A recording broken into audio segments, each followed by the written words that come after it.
Okay, so I'm trying to not sound like a lunatic because it's like 12:30 in the morning, and I just realized I mean I may wake my neighbors up with excitement. I just got back home from a concert, Tank and the Bangas. If you do not know who they are, I feel sorry for you. They were at the waiting room, perfect venue, small, intimate. It was packed, but it wasn't like crowded. It's like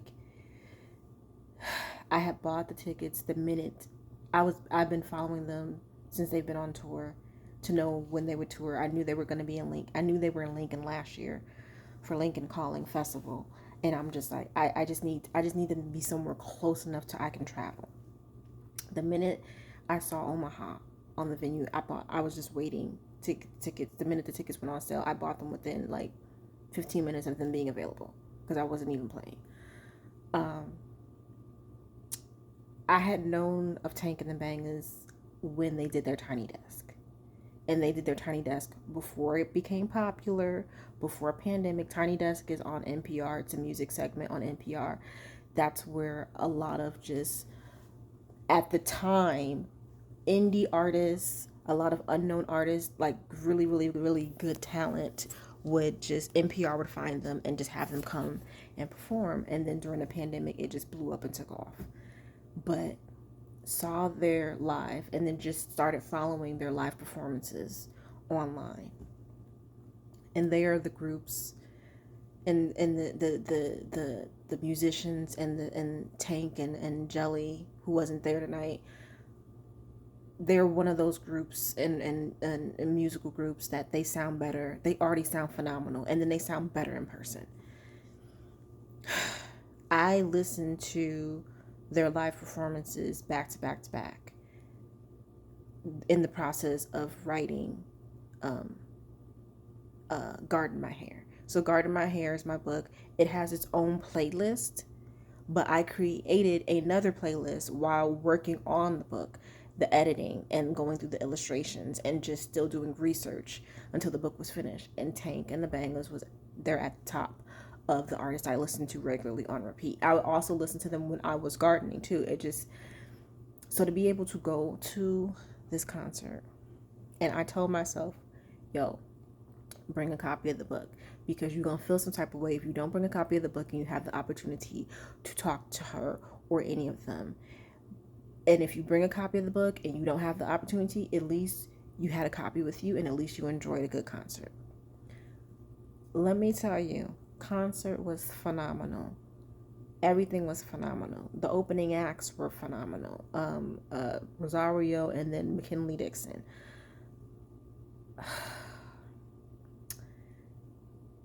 As so when I come in, I'm sitting in the very back, like literally towards the exit, and then I realized I had enough time to go stand in front of the stage where everybody else, not thinking like, oh, you need to be in front. She comes out, you can give her the book.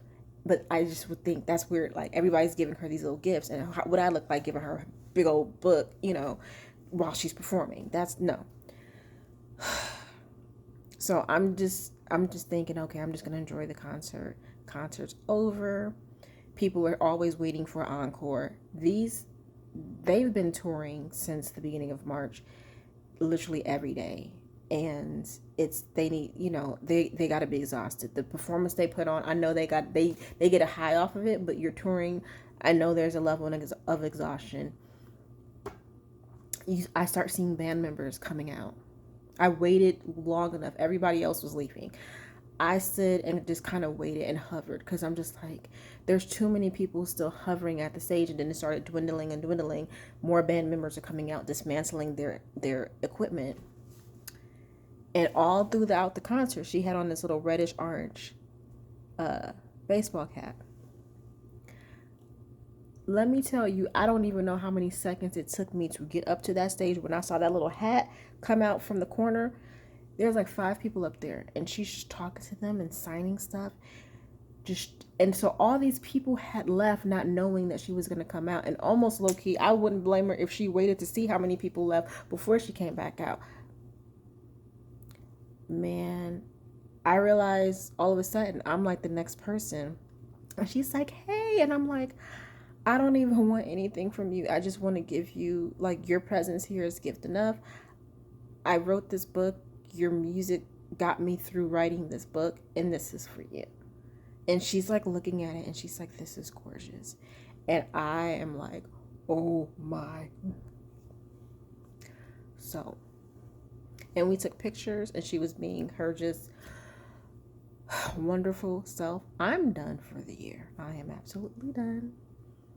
The only thing that could top this is if I go out the country and get married. That's about it. I'm done for the year. I'll be up for the next couple of hours. Good morning.